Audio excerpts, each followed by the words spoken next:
Greetings comic lovers and welcome back to Casually Comics, the channel where we chat all things comics, from reviews of comics new and old to history to anecdotes, really wherever our whims take us. Monica Rambeau, aka Captain Marvel, the second Captain Marvel. The second Marvel Captain Marvel, because well, the first was Fawcett Comics' Captain Marvel, Billy Batson, later bought by National Comics aka DC Comics. I will not let it go. Woo! History. Monica Rambeau has made her way into the mainstream eye at the time of this recording thanks to Disney Plus's WandaVision, which featured an adult version of the character who debuted in the Captain Marvel movie. But the MCU has already made some major alterations to this character beyond potentially just skipping her Captain Marvel phase. So of course that means I wanted to share her comic book origins with you. Show you how Captain Marvel got it done back in 1982. And so we can all marvel together about the fact that her costume had pockets.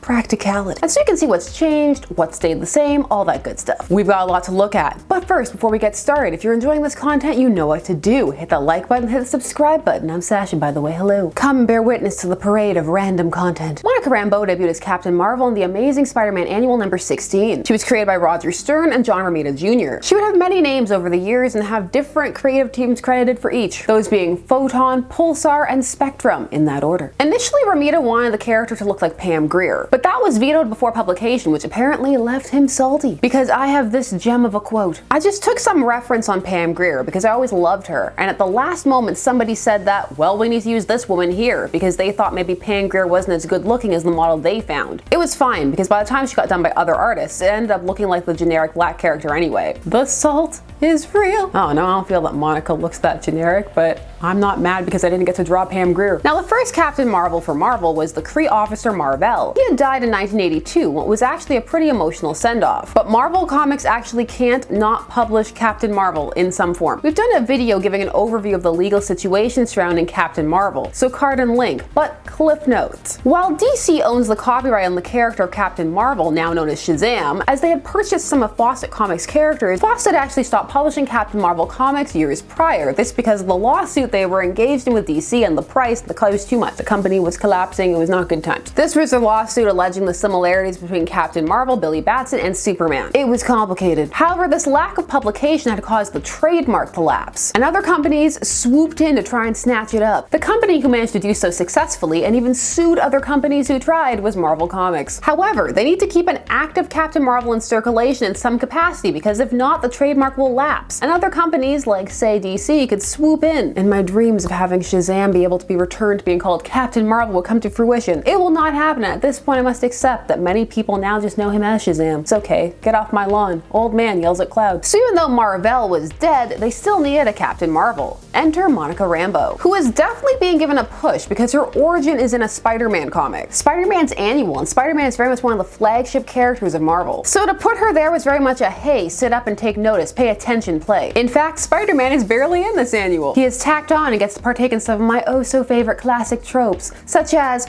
who is that girl? Let's take a look and meet Captain Marvel 2. King-sized annual, but twin-sized Spider-Man, presenting the exciting origins of the all-new, all-different, all-terrific Captain Marvel. We just get the silhouette on the cover to maintain the mystery, and a pantheon of Marvel characters in various stages of amazement, actually more like intense concern, particularly the Thing. He looks horrified. Solid cover, sets up mystery, shows you it's meant to be a big deal because there are so many players involved. This story is actually called Who's That Lady? Is it a nod to the song or just the 1982 version of Who Is That Girl? Spider-Man, Peter Parker, is walking through the bus terminal to meet Harry Osborn and Liz Allen. That's when his spidey sense goes off as a hot lady walks by. Oh wait, it's 1982.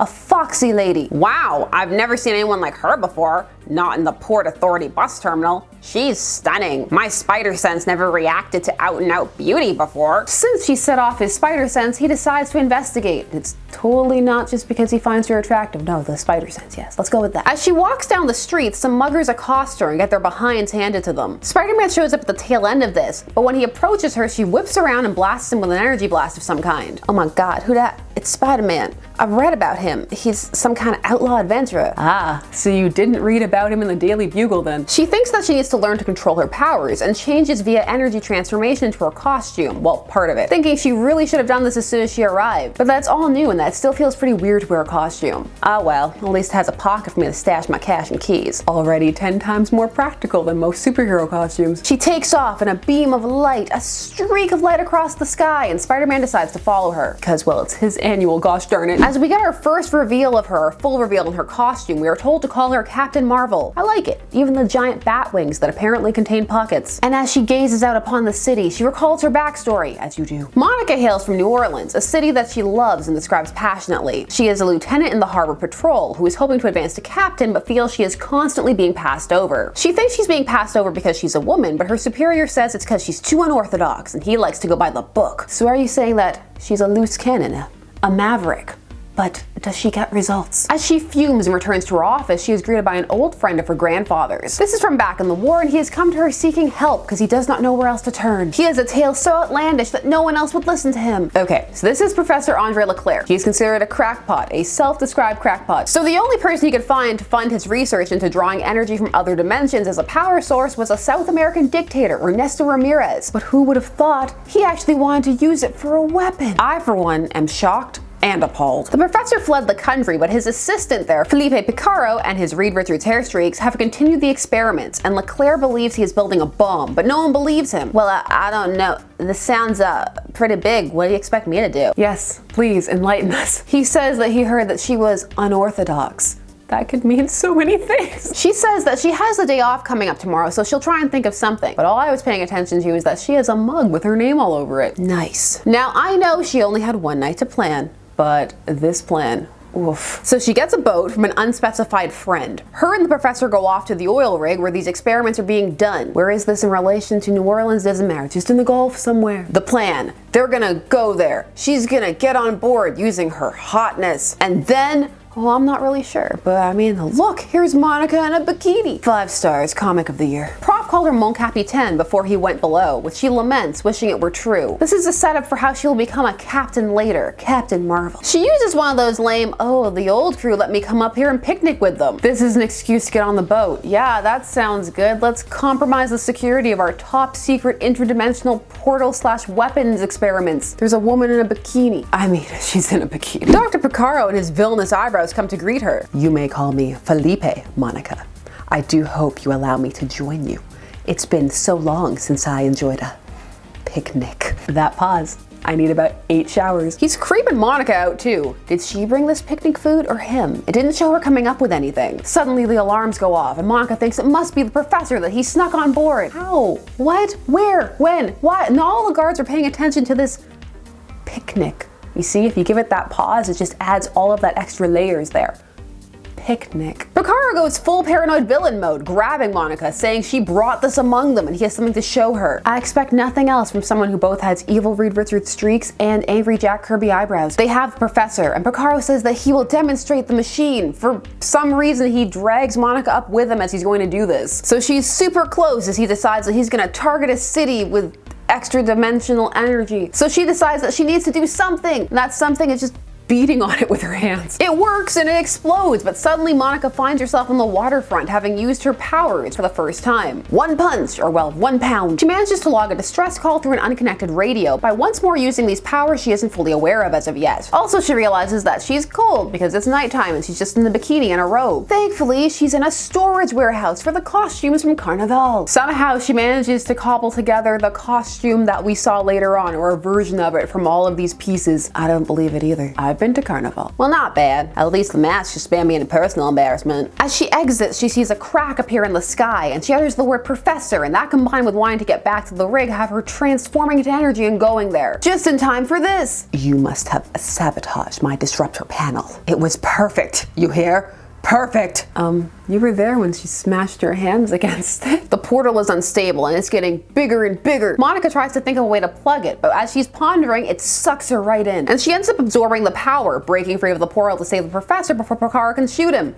Again. As she leaves, a guard notes that she saved them all and her abilities were astounding, saying the captain is a marvel, as the professor kept calling her captain, and they heard that. They had to have that, otherwise there's really no reason for them to have called her captain or known to call her that. A few days later, the professor has run some tests on her. He's discovered that she can transform her body into any form of electromagnetic energy. She can travel at the speed of light, give off energy blasts. Oh, and he made her a costume made of unstable molecules, so it will be durable. It's based off of what she was wearing that she cobbled together in that warehouse, so I hope that she liked it because she's stuck with it. Thanks, Professor. Monica sees that she's being called Captain Marvel, and the professor tells her that she was telling him her job was to serve and protect. Inspired, Monica goes and quits her job. I don't need your little ranks or your little minds anymore. I've already made Captain on my own. All was well until the energy inside of her started to build up and she started to feel more and more dangerous. So she came to New York to look for help. Spider-Man is still trying to catch up to her, but she's far faster. So we get a cute scene where he has to bum a quarter off a kid by proving that he's the real Spider-Man. You see, now if his costume had some pockets, he could carry his own quarters.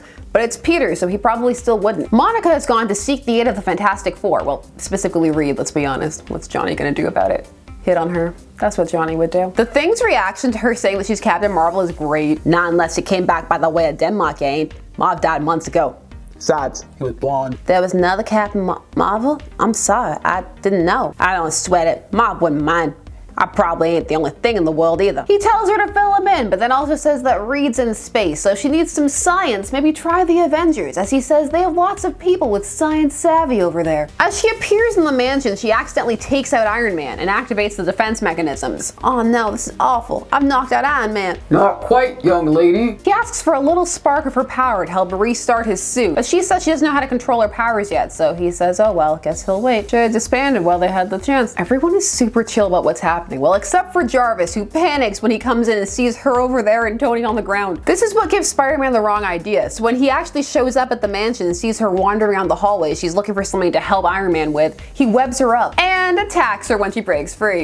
You young fool. Man, Tony's feeling old today. Young lady this, young fool that. Iron Man's gonna try and take the excess energy into his suit to contain it, then disperse it into the air through his repulsors. It works, of course. The Thing arrives, I guess curious about what happened. By the time the Thing gets into the mansion, Monica is already making nice with the Avengers and is hitting it off particularly well with Captain America, with whom she will develop a super sweet friendship. Tony looks so jealous in this panel for no reason. Step off, Captain. That's my captain. Spider-Man then remembers, hey, wasn't he supposed to pick some people up from the bus terminal? Thankfully for once, luck is with him, and they were actually super late, so it looks like he was there the whole time. Time to go get some lunch, and the comic tells us the next time we will see Captain Marvel, which will be in the Avengers number 227, where she's gonna join the team. No, I'm not joking. So that was Captain Marvel annual number 1. I mean Spider-Man annual number 16. Yeah, there's not a lot of Spidey in this, so if that was why you were buying it, it may have been a bit disappointing. It is a good showcase for Monica, even if it is a flawed one, and one that is at times very contrived. Pros and cons, let's do it. Pros, it gives you all you need to know about Monica, where she comes from, who she is, and some basic personality traits. She's ambitious and yearns to be recognized for her skills, but she's not a by-the-books person, and is willing to take alternative routes to find a solution. She's resourceful, but a bit impulsive, and prone to acts of violence when she doesn't know what else to think of, just butts, an automatic reaction. However, she's also kind and doesn't want to hurt anybody or see others hurt. She's a character, or at least has a very strong base and traits that can be expanded upon and elaborated. Same with her history. Cons. Her origin is strung together in many ways, including how they get her to be named Captain Marvel. Pretty contrived. Somebody is calling her Captain, other people hear it, then they say her powers are marvelous, and it's very much, we have to find a way to make this fit and make it happen. The events also don't bear up under much scrutiny. They're very much the means to what seems to be the one firm point in the story, that is the interdimensional portal, which is how she's gonna get her powers. It's very flimsy. She just goes by herself with one unarmed professor to this rig with nothing. No weapons, no recording equipment. What was the plan? Go have a fake picnic and then report back that it was sus? The portal sending her away just so she can get a costume feels frivolous, but it also serves as a way for the cavalry to appear. It just feels like the story needs some tightening and more focus. Or that its mission is just to make sure that she exists and that she's called Captain Marvel, more so than being a well-oiled machine. Her meeting the other Marvel heroes plays well, as they are the characters you already invested in, so it's interesting to see them interact with her. And they accept her pretty easily, but also do have their own kind of moments with her, which has the byproduct of helping the reader lean towards doing the same, though of course doesn't guarantee it. And for some it may feel too easy, but at the same time, back in this era, they were just accepting people onto the Avengers left, right, and center. Just, oh, hello, you have powers, would you care to join? Monica comes to shine in her time on the Avengers. She is a really good addition to the team and forms some unique friendships and bonds on it, and she even ends up leading it for a time after the Wasp steps down as leader. This first outing, though, admittedly is a little rough. Enjoyable, but not the strongest. Don't pick at it too closely. I felt it set her as a character up well,